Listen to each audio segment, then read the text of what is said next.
Hey curious people, welcome back to the Curiosity Kingdom. Today we'll be starting our season 3.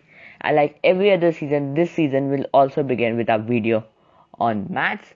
And today in our maths series, we are going to discuss about probability. So you're going to learn a lot about probability, like what are the three different types of probability, how to find probability. We'll also go through some really interesting questions. So you are going to learn a lot. As usual, I am Atharv Dubey and let's begin. Before we start solving some interesting questions, let's have a very quick introduction of probability. At first, we have a random experiment. An experiment whose outcome cannot be predicted with certainty is a random experiment. An event is the outcome or defined collections of outcome of a random experiment. Probability is a branch of mathematics that deals with numerical description of how likely an event will occur. Probability of an event or P of E is favorable outcome or outcomes divided by the total number of outcomes. When a fair coin is tossed, what is the probability of getting a head?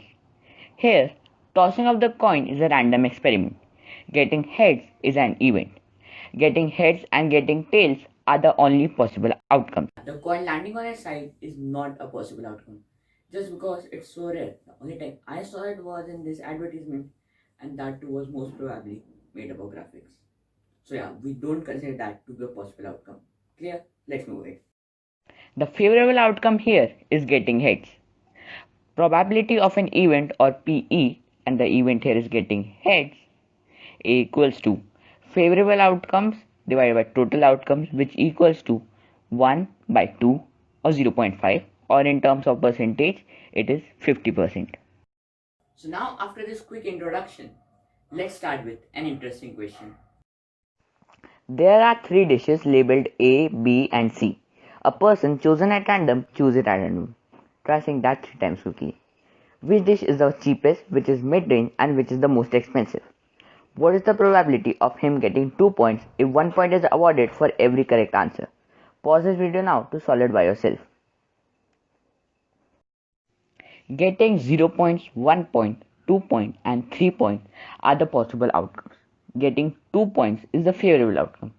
So the probability is 1 divided by 4 or 0.25, or in terms of percentage 25%.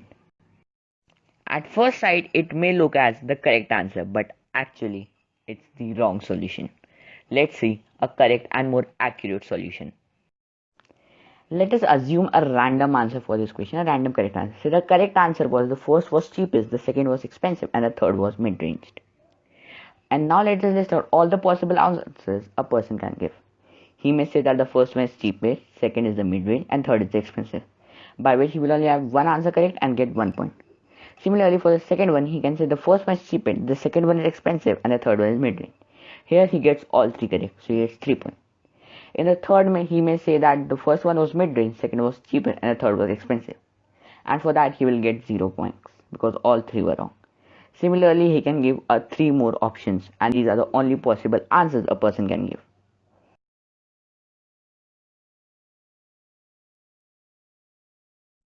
Since no outcome favors the event of getting 2 marks, therefore its probability is 0, making it an impossible event. Here is a list of probability of other 3 events. So as you saw, an event that has a 25% probability after doing a bit deep analysis came to be known as an impossible event. Did you got this one right? If yes, then well done. If not, then here's another interesting question for you. In an exam, there are MCQs, each having 3 options with only 1 option correct. For correct answer, you get 3 marks, but for wrong answer, 1 mark is deducted. You come across 2 questions whose answers are not known to you, and you can only guess them.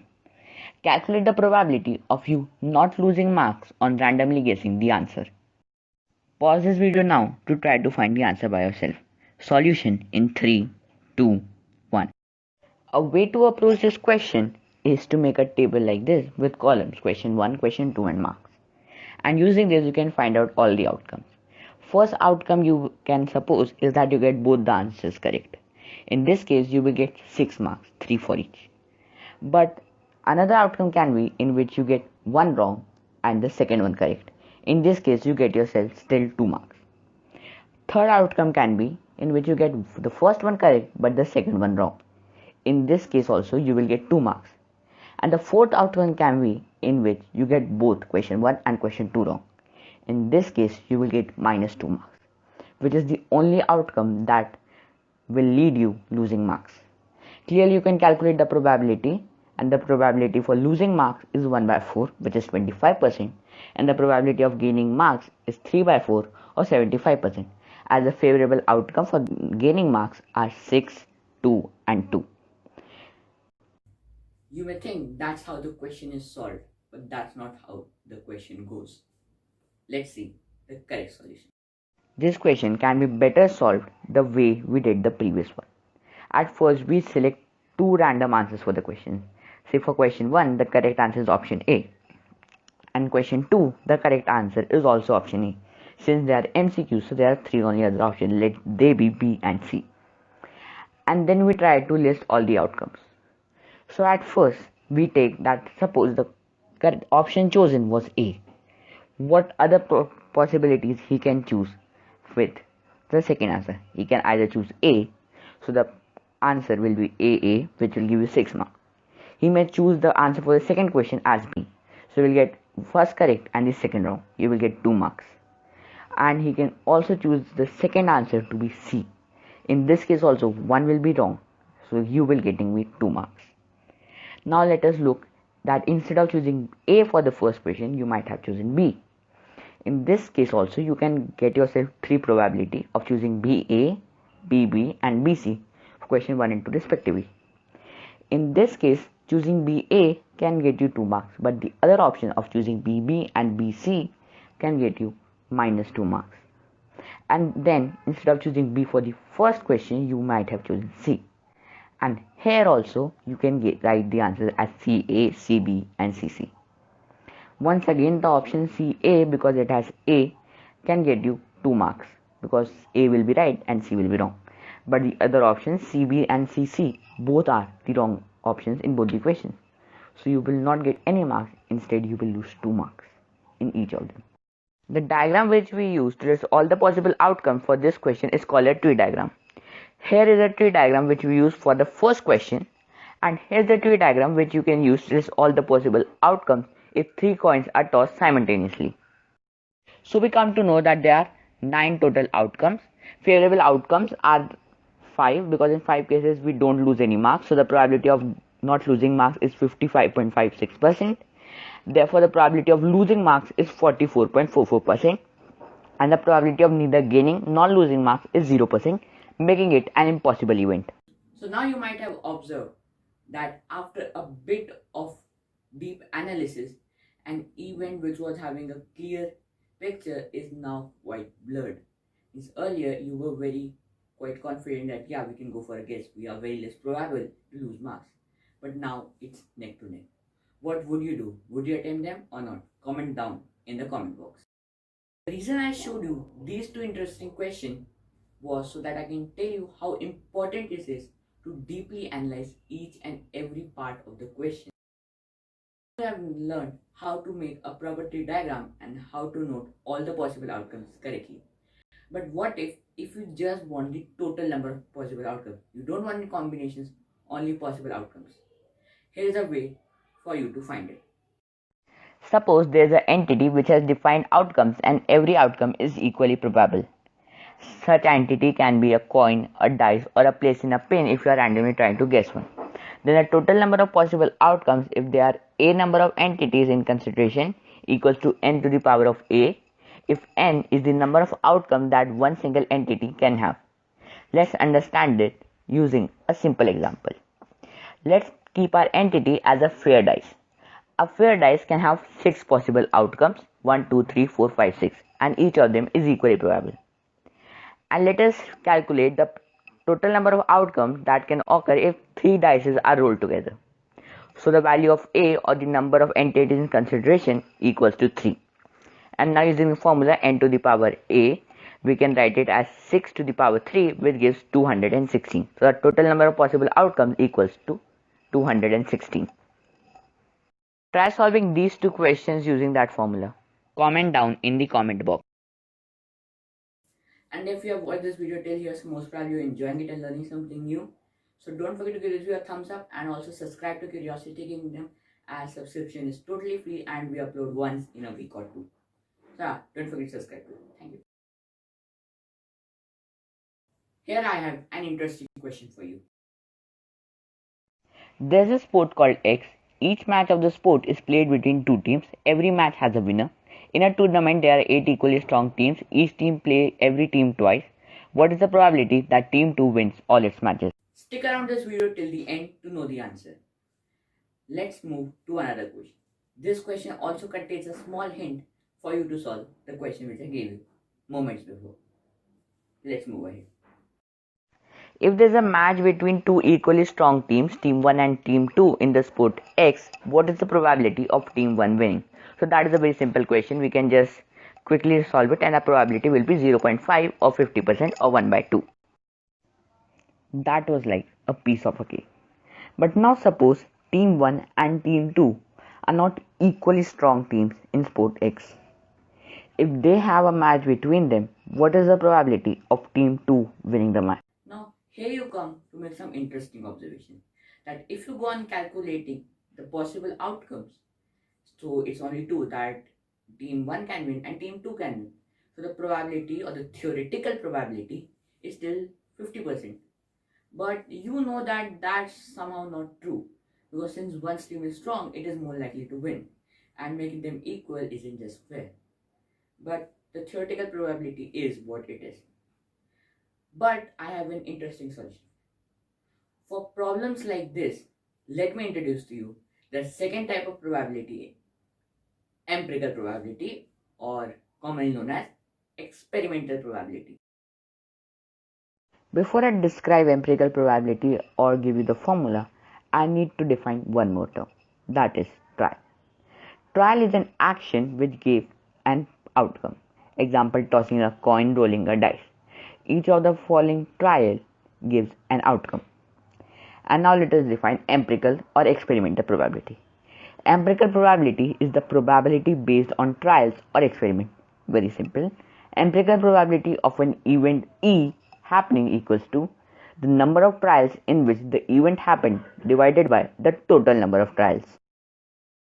If we come back to that problem, clearly if we somehow manage to get the previous record of both those teams fighting head to head, we can find the empirical probability. Now after finding the results, we get that they have played 25 matches against each other, in which 19 have been won by team 1. So here the number of trials is 25. The number of times our favorable event, that is team 2 winning, occurred equals to 6. So the empirical probability of team 2 winning equals to 6 by 25 or 0.24 or 24%. So now let's move into another very such interesting situation and let's see how we can resolve that. Calculate the empirical probability of getting tails if a fair coin is tossed 100 times, out of which 23 times heads come. The number of trials is 100.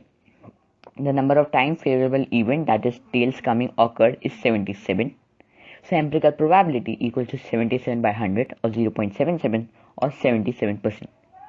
But what is the theoretical probability? It's still 50%. So we have two different probabilities. One is empirical and other is theoretical. Which one is correct and which to consider? Well, both of them are correct because they are calculated the correct way. But actually the problem lies in the number of trials. The number of trials in this question is just 100, which is very small for calculating empirical probability, and therefore the answers here are quite misleading.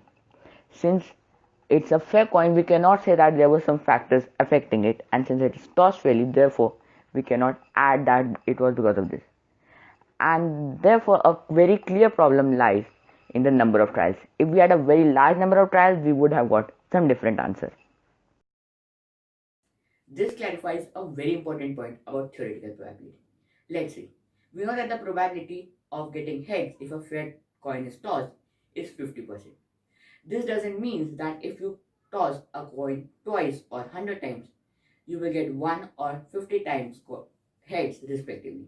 It means that if you keep on tossing that coin for a very long time, the probability, or here the empirical probability, will keep coming close to that theoretical probability.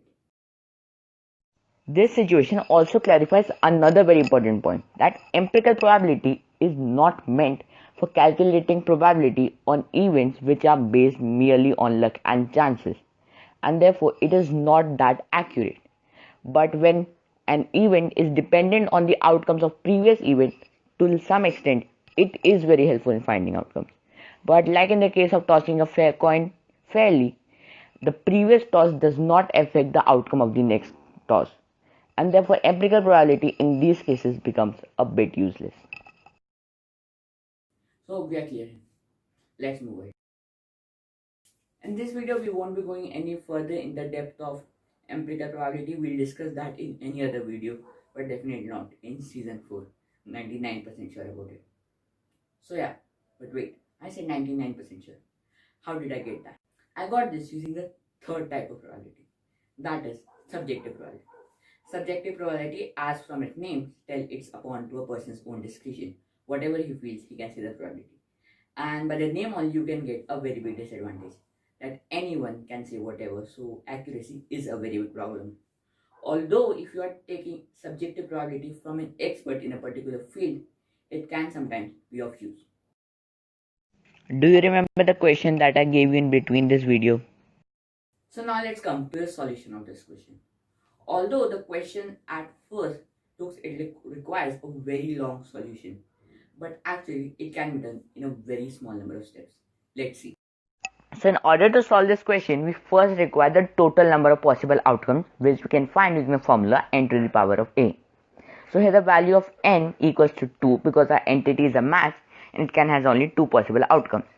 And the value of a is 14 because every team, because of the format of the tournament, will play 14 matches. So using the formula, we get that the total number of outcomes equals to 2 to the power 14 or 16,384. And this question now can be very easily simplified using this one very important fact. There can be one and only one single outcome that has all 14 wins. This is because there is one outcome like that. And similarly, there is only one outcome in which team 2 loses all the match. Although there can be multiple outcomes in which team 2 wins one match, like it can win the first match, second match, third match, but there is one and only one outcome for winning all 14 matches. So using that, our probability equals to 1 divided by 2 to the power 14 with the total number of outcomes, or 1 by 16,384, or 0.0061%. And by this we come to the end of this video. Hope you learned something new. If yes, then don't forget to give this a thumbs up. New to this channel, don't forget to subscribe to it. Also, you can follow some various social media handles, links in the description. And yeah, that's the end. So till the next time, keep learning, keep asking, and stay curious.